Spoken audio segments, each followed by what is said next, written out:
السلام علیکم، welcome to novel studio. Bold novel reader ہے یہ۔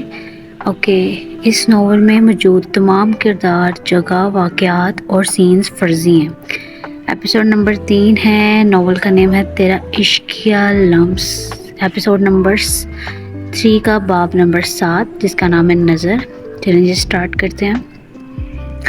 وہ جولیا کی طرف بڑھ گیا جو کہ اسے اس کے ساتھ دیکھ چکی تھی۔ کیسی ہو؟ مسکراتے ہوئے وہ پوچھنے لگا۔ کیسی لگ رہی ہوں؟ وہ الٹا سوال کر گئی۔ یلو ٹاپ میں وہ بہت حسین لگ رہی تھی، وہ جیسی کل رات، وہ ونک کرتے ہوئے بولا جبکہ جولیا مسکرا دی۔ تم ڈیفنی کے ساتھ کیا کر رہے تھے؟ وہ اسے دیکھ کر بولی۔ اوہ جیلسی، وہ بلیو آئیز کو سکیڑ کر بولا۔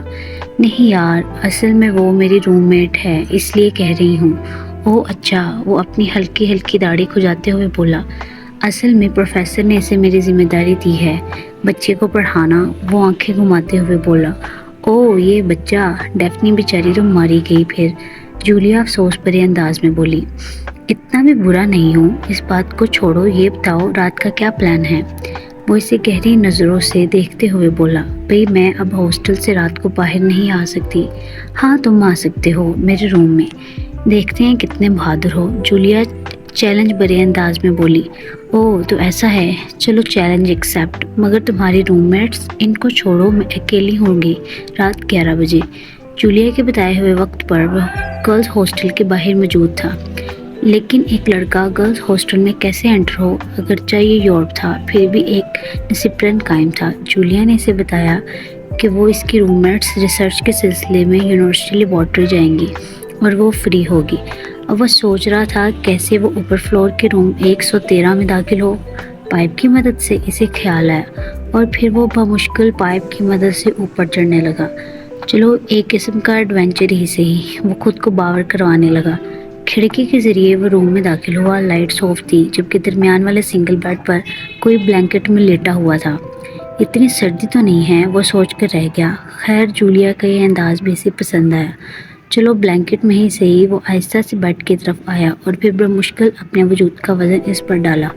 وہ خود پر اچانک پڑنے والے وزن سے گھبرا کر اٹھی۔ اندھیرے میں اسے کچھ نظر نہ آیا۔ کسی کے ہاتھ کا لمس اس بلینکٹ کے اندر محسوس ہونے لگا۔ ڈر کے مارے وہ چیخنے لگی، لیکن مقابل نے فوراً اس کے منہ پر ہاتھ جمایا۔ پاگل لڑکی، یہ کیا کر رہی ہو؟ وہ سرگوشی میں اس کے کان کے نزدیک بولا اور ایک جھٹکے سے اس کے وجود سے بلینکٹ کھینچ کر پرے دھکیل دیا۔ اس کی گردن پر جھکنے لگا۔ یو آر ویری ڈیلیشیس، تمہاری خوشبو آج انوکھی سی ہے، مدہوش کرنے والی، کوئی سرگوشی میں بول رہا تھا جبکہ ڈیفنی متواتر آنسو برساتے ہوئے اس کو پرے دھکیلنے کی کوشش کر رہی تھی۔ چاند کی دھیمی روشنی اس کے وجود کو مزید اجاگر کر رہی تھی۔ تم رو کیوں رہی ہو؟ براق نے ہاتھوں کو گیلا محسوس کر کے کہا۔ ڈیفنی اپنا سر ادھر ادھر مار کر خود کو چھڑانے لگی۔ براق اس کی نائٹی کے بٹن کھولنے لگا۔ کیا ہے یار، خود بلا کر اب یہ کیا ڈرامہ ہے؟ وہ بدمزگی محسوس کرنے لگا، پھر اس کے ہونٹوں سے ہاتھ ہٹایا۔ میں جولیا نہیں ہوں، پلیز مجھے چھوڑ دو۔ وہ اس کی شدت بھرے لمس کو اپنی گردن میں محسوس کر کے بولی۔ اس کا جسم کپکپا رہا تھا۔ وہ فوراً دور ہوا۔ ڈیفنی جلدی سے بستر سے اٹھی اور لائٹ آن کی اور زمین پر پڑا بلینکٹ سے خود کو ڈھانپ لیا۔ براق اسے دیکھ کر چونک گیا۔ اس کی ایک پل نائٹی کی جھلک وہ پہلی دفعہ اسے یوں کھلے عام بے پرواہ دیکھ رہا تھا، ورنہ پہلے تو وہ اسے منہ سر ڈھانپے یونیورسٹی میں دیکھتا آیا تھا۔ وہ اسے دیکھ کر چیخی۔ اوہ سوری، مجھے لگا جولیا ہے۔ وہ صدمے سے اس کی طرف دیکھ رہی تھی۔ اس نے جولیا کو بھی اپنے اسیر کر دیا۔ اوہ خدایا، وہ مزید کھڑی نہ رہ سکی تو لاسٹ والے بیڈ پر بیٹھ گئی، جبکہ وہ اونچے سی بیڈ پر جوتوں سمیت بیٹھا تھا۔ وہ اس کے سرخ چہرے مضطرب انداز میں بار بار بلینکٹ کو اپنے گرد لپیٹنا، اس کی سفید لمبی آنکھوں کا آہستہ آہستہ کانپنا، ہونٹوں کو بار بار کاٹنا، اور وہ دل، یہ بہت خوبصورت ہے، وہ دل میں قبول کر گیا۔ سوری، وہ پھر سے بولا، لے کر ہاتھوں میں ہاتھ عمر بھر کا سودا کر لے، کچھ محبت تم کر لو، کچھ محبت ہم کر لیں۔ وہ جھکی نظر اٹھا کر اس کی طرف دیکھتی رہی، پھر بولی، تم یہاں کیا کر رہے تھے؟ جولیا تو روشنی کے ساتھ یونیورسٹی لیب گئی ہوئی ہے، لیکن تم کیوں نہیں گئی؟ وہ جلدی سے بولا، میری طبیعت نہیں ٹھیک تھی۔ وہ نظریں چکائے بولی، اور براق کا دل میں جولیا کو 100 گالیاں سے نواز چکا تھا۔ تم کب پڑھانے آؤ گی؟ وہ بات بدلنے لگا۔ جلد ہی، اسے مختصر جواب ملا، اور اس کی ہچکچاہٹ محسوس کر کے وہ اٹھ کر آ، مجھے جانا چاہیے۔ وہ بس اتنا ہی کہہ سکی۔ ویسے اتنی سردی نہیں ہے کہ بلینکٹ کی ضرورت پڑے، وہ مسکرا کر بولا، جبکہ ڈیفنی دانت پیستے ہوئے بس اتنا ہی کہہ سکی، ہم گرمیوں کے لوگ سردیاں برداشت نہیں کر سکتے، یورپ کا موسم ٹھنڈا رہتا ہے۔ اسے ہلاتے ہوئے بھاگ کر کھڑکی سے نیچے اتر گیا اور آئندہ یہاں نہ آنے کا عہد کیا۔ روشنی کب سے دیکھ رہی تھی کہ وہ بار بار اپنی گردن کو رگڑتی اور پھر چہرے پر ہاتھ پھیرتی۔ کیا بات ہے؟ جب سے یہیں ہوں یہی کر رہی ہو، دکھاوے کہ کیا ہوا ہے؟ اس کا ہاتھ پر کر کے بولی، گردن پر لال سرخ نشان دے کر وہ سوچ میں پڑ گئی، جبکہ ڈیفنی شرمندگی محسوس کرنے لگی۔ اچھا بتاؤ کیا ہوا ہے براق کا؟ ڈیفنی آہستہ آہستہ سے بتانے لگی۔ ویسے تو اس کا ارادہ اسے آہستہ سے سیر کرنے کا تھا، لیکن سر نے نئی ذمہ داری دے کر پلان چوپٹ کر دیا۔ خیر یہ بھی اچھا ہی تھا کہ وہ زیادہ سے زیادہ اسے اپنے عادی بنانے اور پھر چھوڑ دے۔ اس کا فرسٹ امپریشن ہی بہت برا پڑا تھا، پھر یہ لائبریری میں اس کا تجربہ کرنا اور اب والی حرکت وہ نہ بتا سکی۔ خیر جولیا سے تو اس نے دو ہاتھ کیے تھے، جو بعد میں کافی شرمندہ ہوئی۔ وہ اپنی گردن پر شاید 100 دفعہ کلمہ پڑھ چکی تھی۔ اس رات بار بار وہ اس کی خوشبو کو اپنے ارد گرد محسوس کرتا رہا، اپنے ہاتھوں پہ موجود اس کی نرم و نازک لمس کو بھول نہ پایا۔ یہ پہلی دفعہ تو نہیں تھا، پھر کیا بات ہے اس لڑکی میں؟ وہ سگریٹ پھونکتے ہوئے بولا، اور سب سے بڑی بات وہ مسلم ہے، جبکہ اسے مسلمز کچھ خاص پسند نہیں تھے۔ وہ خود عیسائی تھا، اس لیے بے پرواہ، جبکہ ایسی عیاشی کی تو عیسائی مذہب بھی اجازت نہیں دیتا۔ ریڈ کرتے کے ساتھ وائٹ دوپٹہ اور ٹراؤزر پہنے وہ یونیورسٹی میں کلاسز اٹینڈ کرنے لگی۔ براق سے اب اس کو ہچکچاہٹ تھوڑی کم ہو گئی تھی، وہ کئی ماہ اس کے ساتھ کمبائن اسٹڈی کر رہی تھی۔ وہ پڑھائی کو سیریس لے رہا تھا، یہی قیمت تھی۔ وہ فائنل پیپر سر پر تھے تو سب زور و شور سے اسٹڈی کر رہے تھے۔ آج شام کو میں مصروف ہوں تو تم مت آنا، وہ اسے کہنے آیا تھا۔ پڑھائی کا سلسلہ وہ کب سے سٹارٹ کر چکا تھا۔ اچھا ٹھیک ہے، لیکن یاد رکھنا پیپرز ہونے والے ہیں، وہ پریشانی سے بولی۔ ڈونٹ وری، وہ لاپرواہی سے کہہ کر چلا گیا، جبکہ ڈیفنی ادھر کھڑی اس کی پشت کو بغور دیکھتی رہی۔ اس کا ڈر کم ہو چکا تھا، کیونکہ ابھی تک اس پہ غلط نظر نہیں ڈالی تھی۔ وہ دوسری لڑکیوں کو بھی گھورتا تھا، پڑھنے میں بھی تیز تھا، لیکن پڑھے تب نہ۔ ڈیفنی کا وہ پلے بوئے لگا۔ وہ سوچ رہی تھی کیسے وہ اسے خود کے عشق میں گرفتار کرے، لیکن وہ اسے بغیر چھوئے پیار میں مبتلا ہو اور پھر وہ اسے پوری طرح توڑ دے، جیسے کہ اس کے والدین کے ساتھ کیا گیا۔ وہ بھی پاگل تھی، بھلا بغیر چھوئے وہ پیار میں مبتلا ہو سکتا ہے؟ وہ تو تنہائی میں غربت میں رہ کر بھی ابھی تک کسی سے محبت نہ کر پایا، اتنی لڑکیوں سے مل چکا تھا۔ ناولز کو فرینڈس کے ساتھ شیئر کریں، انوائٹ کریں، اور تاکہ وہ آگے ہمارے چینل کو سبسکرائب کر سکیں اور میں جلدی سے جلدی نیکسٹ ویڈیو بھی اپلوڈ کر سکوں۔ باب نمبر 8 شروع ہوتا ہے یہاں پہ، جس کا نام ہے پیار۔ وہ اسے اپنے قریب لانا بھی چاہتی تھی، لیکن اسے دور بھاگتی تھی۔ جولیا پہلے ایسی لڑکی تھی جس سے وہ ابھی تک مل رہا تھا، وہ اسے اپنی دوستی بھی مضبوط کر چکا تھا۔ یہ اسے بناتے ہوئے اس کے ساتھ سے پینسل لے کر خود اسٹرکچر بنانے لگی۔ میں بھی تو ایسے ہی بنا رہا تھا، وہ پورا سا منہ بنانے لگا۔ تمہیں طریقہ ہی نہیں بنانے کا، وہ چڑ کر بولی۔ وہ سیدھا ہو کر بیٹھا۔ تمہاری ایج کیا ہے؟ 17 یا 18؟ کیوں، تمہیں کیا بتاؤں؟ اس نے آنکھیں نکالی۔ 18؟ تو پھر مجھے عزت سے آپ کہہ کے بلاؤ، بڑوں سے تمیز سے بات کرتے ہیں۔ وہ غصے سے سرخ ہوئی۔ تو آپ جناب کی ایج کیا 50 سال ہے؟ کیا میں اتنا برا لگتا ہوں؟ وہ منہ پھلا کر بولا۔ نہیں، میں صرف 24 سال کا ہوں۔ کیا؟ وہ ہمارے حیرت کے چیخی۔ تم اتنی دیر سے یونیورسٹی میں ہل چلاتے رہے ہو؟ نہیں، 2 سیمیسٹر فیس کروائے تھے، کچھ میں ڈراپ ہوا۔ او مستقبل کا ناکام ڈاکٹر، اللہ بندوں کی حفاظت فرمائے، وہ بلند آواز میں بولی، جبکہ وہ اسے گور کر رہ گیا۔ اور یہ کان میں بالی کب تک پہنی رکھو گے؟ اور یہ گلے میں زنجیر، کیا گنڈوں والے کام کرتے ہو؟ قسم سے بہت برے لگتے ہو، اسے ہٹا دو، وہ اس کا جائزہ لیتے ہوئے بولی۔ تو وہ بس اسے دیکھ کر رہ گیا۔ جان ہے یہ سب میری، انہیں ہی اتار سکتا۔ اتنے مہینوں میں ان کے درمیان فرینکنس ہو چکی تھی کہ وہ اسے تم کہہ کر بلانے لگی۔ وہ جب بھی اسے پڑھانے آتی ہے حجابی سٹائل میں دوپٹہ لپیٹے رکھتی اور اس کے پاکیزہ چہرے کے بغور دیکھتا رہتا۔ ڈیفنی اب اسے بلا جھجک بات کرتی تھی۔ کافی دنوں سے وہ کسی نئی لڑکی سے دوستی بھی نہیں کر سکا، اور پڑھائی سے فارغ ہو تب نہ۔ ڈیفنی اسے مکمل الجھا کر رکھے دیتی تھی۔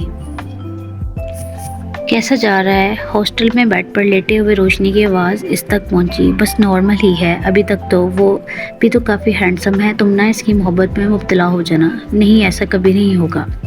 وہ 9 بجے ہاسٹل سے نکل کر اس کے اپارٹمنٹ پہنچ گئی۔ وہ چھوٹے سے ہال میں ابھی بیٹھ کر پڑھتے تھے۔ کیا بات، تمہاری طبیعت کچھ ٹھیک نہیں لگ رہی؟ وہ مسلسل اسے سر دباتے دیکھ کر بولا۔ ہاں، سر میں درد ہو رہی ہے، وہ رندی ہوئی آواز میں بولی، اور اس کے ماتھے پر چمکتے پسینے کو دیکھ رہا تھا۔ تم کچھ وقت کے لیے آرام کرو، پھر اسٹڈی کرتے ہیں۔ اسے اپنے روم کا بتایا ہے جہاں وہ بیڈ پر کچھ دیر کے لیے لیٹ چکی تھی۔ خود وہ کچن میں کھانا بنانے لگا۔ اس کا جسم ٹھنڈا ہو رہا تھا، پسینہ نکل رہا تھا۔ وہ سر سے چادر اتار کر ایک کندھے پر ڈال چکی تھی۔ سر میں دھماکے ہو رہے تھے۔ اسے پتہ نہیں چلا وہ کب نیند کی وادی میں اتر گئی۔ کچن کاؤنٹر سے وائن کے تھوڑے تھوڑے گھونٹ بڑھتے ہوئے اس نے ٹائم دیکھا۔ 11 بج چکے تھے۔ ابھی تک تو اسے واپس آ جانا چاہیے تھا۔ وہ روم میں داخل ہوا۔ اسے لاپرواہ انداز میں آنکھیں بند کیے دیکھ کر اس نے ایک دو آواز دی۔ وہ گہری نیند سے اٹھ نہ سکی۔ وہ آہستہ سے چلتا ہوا اس کے پاس رک گیا۔ اس کے گولڈن بال پہلی دفعہ دیکھے کہ ان کی لمبائی حیران کن تھی۔ لمبی پلکیں بند آنکھوں پہ بلی لگ رہی تھی۔ وہ چاہ کر بھی خود کو دور نہیں کر پایا اور اس کے سائڈ پر بیٹھ گیا۔ اس کا دل ان پلکوں میں اٹک گیا۔ اس کی بیوٹی بون بہت خوبصورت تھی۔ سینے کا زیرو بام مدھم تھا۔ وہ اپنے چہرے کو قریب کر کے اسے دیکھنے لگا۔ یہ ایشینز بہت خوبصورت ہوتے ہیں، اس کی موم نے کبھی ایک وقت میں کہا تھا، اور بلا شبہ ٹھیک کہا تھا۔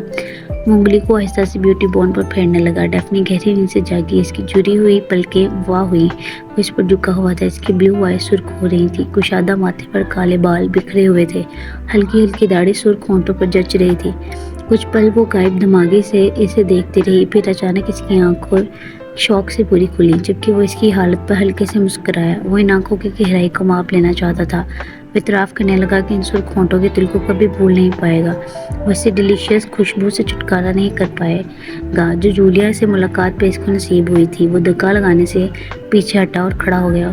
میں تمہیں چیک کر رہا تھا، کہیں بخار تو نہیں؟ بہانہ مل گیا۔ نہیں، اب میں ٹھیک ہوں۔ وہ گہرے سانس بھرتے ہوئے خود کو چادر سے کور کر گئی۔ مجھے چلنا چاہیے۔ وہ جلدی سے کھڑی ہوئی۔ یہ عجیب سی اسمیل کہاں سے آ رہی ہے؟ وہ ادھر ادھر دیکھنے لگی۔ اوہ نو، زبان دانتوں میں دبا گیا۔ کہیں سے میرے ڈرنک ہونے کا پتہ نہ چل گیا تو بچی کچی عزت بھی جاتی رہے گی۔ وہ پہلی دفعہ پریشان ہوا۔ وہ بھی اپنے اچھا امپریشن ڈالنے کے لیے زندگی کا سب سے بڑا دھماکہ، ورنہ وہ تو ڈونٹ کیئر کا سائن بورڈ اپنے منہ پر چپکائے رکھتا تھا۔ خیر ڈیفنی کو پتہ نہ چل سکا اور وہ ہاسٹل کی طرف روانہ ہوئی۔ بہت ہی قلیل لمحات میں مجھ میں بہت طویل ہو گئے تم۔ وہ تیز دھڑکتے دل کے ساتھ ابھی تک شوق میں تھی۔ مجھے اس سے محبت نہیں ہوگی، کبھی نہیں۔ وہ بار بار خود کو باور کروانے لگی۔ وہ کتنا پیارا ہے، پھر سوچوں میں گم ہو گئی۔ پھر بڑبڑا کر اٹھ جاتی، نہیں چاہے وہ خوبصورت، پیارا، ہینڈسم ہو، لیکن وہ میرا دشمن ہے، وہ اس کی پوری فیملی۔ وہ روزانہ خود کو یہ باور کروانا نہیں بھولتی تھی، حالانکہ دلوں کے حال کون جانتا ہے۔ اس کی خوشبو خواصوں پر چھا جانے والی ہے۔ جوزف اپنے دوست کو بتا رہا تھا۔ چاند کی روشنی پارک کے گرد پھیلی ہوئی تھی۔ جوزف کو نیند سے جگا کر وہ ادھر لے آیا۔ یار تجھے نیند نہیں آئے گی، مجھے تو سونے دے۔ وہ ہٹ کا شکار ہوا۔ یار ایسے کر کسی بھی لڑکی کو پکڑ لے اور پھر انجوائے کر اور بھول جائے سب۔ وہ اسے مشورہ دینے لگا۔ میں نے 3 مہینوں سے کسی لڑکی کو چھوا نہیں۔ جوزف کو چینک رات کے پہر پورے پارک میں گونجی۔ تم اسے پیار کرنے لگے ہو؟ جوزف کی باز گشت کو بار بار اپنے کانوں میں سنتا رہا۔ بار بار اس کی آنکھیں ان کی گرین آئیز کو دیکھتی نہیں، بار بار ہوا کے جھونکے اس کی کھڑکی سے ٹکرا کر اس کی خوشبو کو پھیلاتے ہوئے، اس سے ڈیلیشیس خوشبو کو بار بار وہ کھلی آنکھوں سے اس کو خود میں سموتے محسوس کرتا رہا۔ اس کے ہاتھ اپنے کان کی طرف گئے اور زندگی کا سب سے انوکھا واقعہ وقوع پذیر ہوا تھا کہ وہ اپنی بالی اتار کر زمین پر پھینک چکا تھا۔ کالی بالی زمین پر گر گئی۔ اسے یہ سب پسند نہیں، اس کا دل اعتراف کرتا رہا۔ وہ اس کے حواسوں پر چھائی اور اسے لگا اس کی زندگی جی اٹھی۔ اس کی ویران زندگی سرسبز و شاداب ہوگی۔ یہی تو زندگی، پیار پیار پیار۔ یہ بازگشت اس کے کانوں میں گونجتا رہا۔ یہ لطف، یہ سرور پہلی دفعہ نصیب ہوا۔ پیار، اس نے سرگوشی کی اور اس کی گلابی ہونٹ مسکرائے میں ڈل گئے۔ وہ شاید اس کی پہلی نظر کا اثیر ہوا تھا، لیکن آیا اسے آج ہوا۔ جو تجھے دیکھنے سے ملتا ہے، مسئلہ تو اس کون کا ہے۔ آئی لو یو، اس کی سرگوشی اس کے ہال میں گونجی۔ وہ اس وقت اس کے ساتھ لیے خالی اسٹیڈیم کے ہال میں کھڑا تھا اور یہ کہ وہ کیا اقرار کر رہا تھا۔ وہ خوشی سے جھوم اٹھی اور سمجھ نہیں پائی یہ خوشی اس کے منصوبے کامیاب ہونے کی تھی یا پھر اس کے دل کی ان ہونٹوں پر موجود دل پر مسکرا اٹھا۔ وہ اس کے سامنے کھڑا اسے مسکراتے دیکھنے لگا، پھر اس کی طرف جھکا۔ اس سے پہلے وہ ان ہونٹوں کو محسوس کرتا، اس کا ذائقہ خود میں انڈیل تھا۔ وہ سوکھ ہوتی اس کے ہونٹوں پر ہاتھ رکھی۔ نہیں، ہمارے مذہب میں اس کی اجازت نہیں۔ ان کے درمیان مذہب ٹھہرا تھا۔ وہ 2 سالوں تک ایک دوسرے سے ملتے رہے۔ وہ اس کے ساتھ کمبائن اسٹڈی کرتی رہی اور کافی حد تک وہ پڑھائی کو سیریس لے چکا تھا، لیکن اس کی محبت کا دعویٰ بھی روز کرتا رہتا۔ تو مسلمان ہو جاؤ براق۔ وہ اس سے شادی کا خواہشمند تھا۔ وہ اس کے عشق میں مکمل ڈوب چکا تھا۔ وہ ان گزرے سالوں میں خود کو مکمل اس کا دیوانہ بنا گیا تھا۔ تم عیسائی بن جاؤ، اس کے منہ پر کہہ گیا۔ اسے سے ڈیفنی نے اس کے منہ پر تھپڑ مارا اور وہاں سے چلی گئی۔ تم نے ان سالوں کی محنت پر پانی پھیر دیا ڈیفنی، روشنی اس کی بیوقوفی پر چلائی۔ تو کیا کرتی؟ اس کی بات سن کر میں دل کیا اس سے شوٹ کر دوں۔ تمہیں اپنے ضبط قائم رکھنا چاہیے تھا، روشنی بولی۔ تم اسے پیار سے بھی تو سمجھا سکتے تھے، مسلمان ہونے کے لیے۔ وہ اس کے اپارٹمنٹ کے سامنے کھڑی تھی۔ اس سے معافی مانگنے کے لیے آج کی حرکت سے شاید میں نے اس کا دل دکھا دیا، اس لیے وہ معافی مانگنے آئی تھی۔ دروازہ ایک لڑکی نے کھولا، باریک نائٹی کھلے بالوں کے ساتھ مسکراتے ہوئے سے پوچھ رہی تھی کہ آپ کو یہاں کیا کام ہے؟ اس کے پیچھے کھڑا براق سرخ آنکھوں سے نشے میں دھت اس لڑکی کو اپنی باہوں میں بھیجنے کی کوشش کر رہا تھا۔ وہ نہیں جانتی تھی اس کی آنکھوں کیوں آنسو سے بھر گئیں۔ تمہیں وہ قریب گزشتہ سالوں سے ان کی حرکات پر پابندی لگا چکا تھا۔ براق، یہ تم نے کیا کیا؟ وہ روتے ہوئے بس اتنا کہہ سکی۔ کچھ مہینے اس لڑائی میں گزر گئے اور ان کے 3 سال مکمل ہو گئے۔ براق اپنے کیریئر کے بارے میں سوچ رہا تھا، ساتھ میں اپنی محبت کو پانے کا خواب دیکھ رہا تھا۔ پھر اس نے یہ فیصلہ کر لیا کہ وہ ڈیفنی کو کبھی نہیں چھوڑ سکتا۔ وہ اپنی گزشتہ کوتاہی کی معافی مانگ رہا تھا، چاہے وہ لڑکی بھی اس سے مل جائے، لیکن پرسکون صرف اپنی محبت کے احسان میں ہی ہوتا تھا، اور وہی عادت ترک کر چکا تھا اس کی۔ ڈیفنی سے وعدہ کیا، میں اسلام قبول کرنے لگا ہوں۔ اس کے مام کے چہرے پر دھماکوں کے آثار موجود تھے، جبکہ وہ اس کے ہاتھ کو ایک لڑکی کا ہاتھ پکڑے دیکھ رہی تھی، اور وہ لڑکی جو اس کے بھائی اور بھابھی سے ملتی جلتی شکل رکھتی تھی۔ براق، تم پاگل ہو گئے ہو؟ اس لڑکی کی خاطر تم اپنی آخرت برباد کر رہے ہو۔ میں صرف آپ کو بتانے آیا ہوں موم، وہ سرخ آنکھوں سے بولا، جبکہ ساتھ کھڑی لڑکی کے چہرے پر طنزیہ مسکراہٹ تھی اور اس کی آنکھوں کو جون ٹھنڈا پڑنے لگا۔ اس کی خواہش پوری ہو چکی تھی۔ براق کی موم سر پیٹ رہی تھی، رو رہی تھی۔ تو فرینڈس، آج کی ایپیسوڈ آپ کو کیسی لگی مجھے ضرور کمنٹ کر کے بتائیے گا، اور اگر آپ کو یہ ایپیسوڈ پسند آئی ہو تو چینل کو سبسکرائب ضرور کریے گا۔ اب ملتے ہیں اگلی ایپیسوڈ میں۔ اللہ حافظ۔